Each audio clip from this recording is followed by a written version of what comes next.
So there's a couple of scenarios where it would be useful to start from scratch. The first one obviously is when there's nothing there yet, so then you have to start from somewhere. The second is when there's an audience change involved. A good example of this is Alan, who is a health insurance company, and they started in France. So in France, they have certain regulations and certain things they have to follow, and they wanted to expand to Belgium.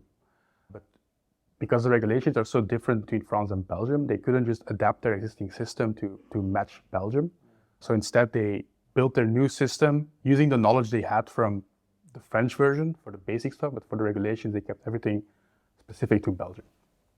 A third case is when you're really starting to make a new product or solving a different problem for the same audience. Another example of this would be Dropbox. They started as this cloud-based file storage, but over the years they've expanded to other types of products as well. They have this web-based editor where they can write documents and make spreadsheets, and they also have this signing feature, like they can sign digital documents, which is the same user group, so they have the same audience, people wanting to work with their documents in the cloud, but they're completely different products that solve a different problem. So they probably start from scratch. They did take some knowledge from before and like some intellectual property and branding, those kind of things. So they didn't have to start completely from scratch, but from a coding perspective, from like an application product perspective, they did do more research.